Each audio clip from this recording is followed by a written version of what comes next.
a village should have access to. And for this we need modern business. Next one please. Now, it so happens for various reasons, several industries are moving to villages. But I have talked to many of these SEZ promoters, they are not building houses. I said, no, they will come from the city.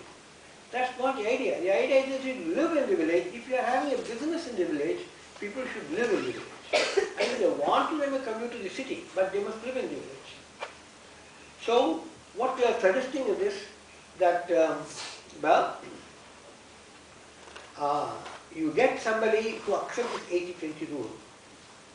He also accepts what is called the, I'll come to that, called a floor area ratio.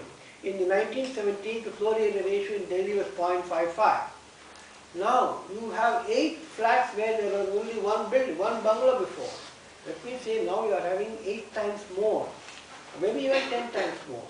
Now,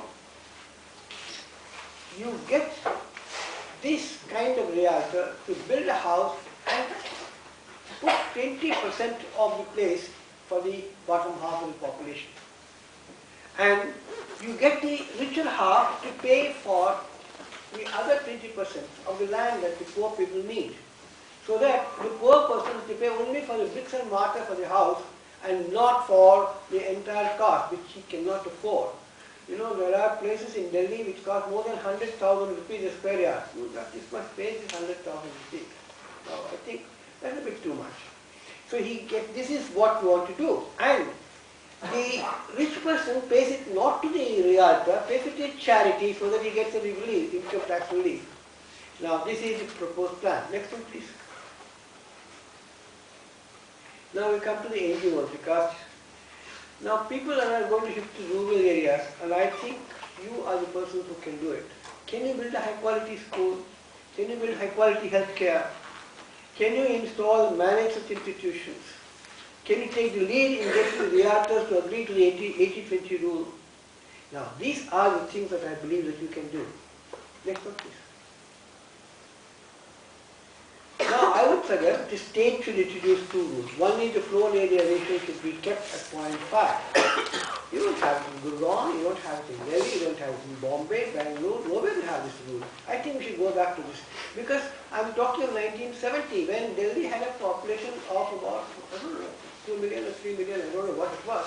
But it had a floor area ratio of 0.5. Why can't we have it now? At least in the villages. And we should also induce the bank to fund only those projects who agree to this 80-20 rule and this 0.5 as the floor area ratio.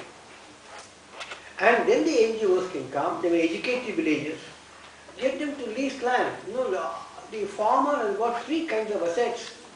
Inflation protected asset in the form of land, inflation protected income from what he gets in the land, and the prestige over in the land. You are going to take it away when you give him some money, maybe 10 lakh, 20 lakh, 30 lakh, 50 lakh, even a crore of rupees. It doesn't last. So, get it as a lease. Give him in inflation index rent for it. I can assure you the farmers will like the idea. I have talked to many farmers. Now, finally, please. This is the conclusion. At the present time, the bottom half is not getting a good share of 20%. It cannot get it even in crowded cities.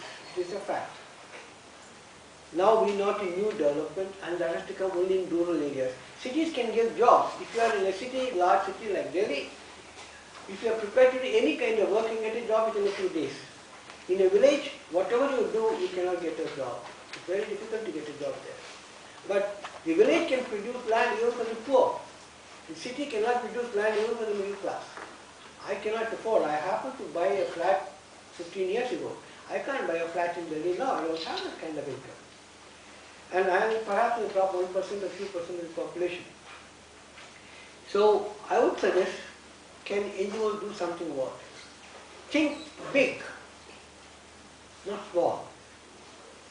And no gated communities. Gurgaon is full of gated communities. We didn't have gated communities 20 years ago. Why do you want to have gated communities? So let me conclude. What I would like to see is this, a new kind of a Gandhian economy, where people live in villages with as much comfort as they do in the cities. They do so because you have a cluster of villages. One village will have a school, another village will have a hospital, a third village will have a market, fourth village will have some business and so on. And you can travel to the next village, maybe 2-3 villages away, 5-10 kilometers.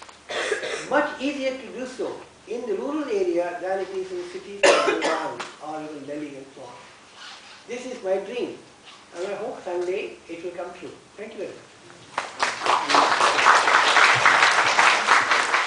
Thank you, sir.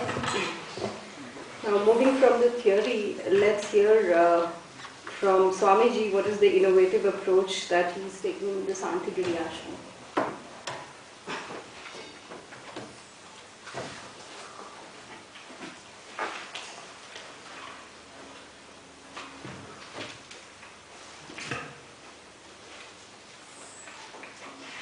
Good morning, everybody.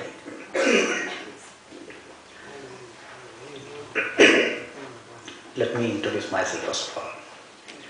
My name is Swami Navananmatnya Tapasvi. I am a spiritual student from Shantigiri Ashram. It is at Trivandrum in Kerala. I would like to share some spiritual concepts which is very indispensable for human empowerment. As all of us think, spirituality is a very basic science of the evolution of spirit, energy. When it associates with the concept of human energy, human spirit, then we say it is spirituality.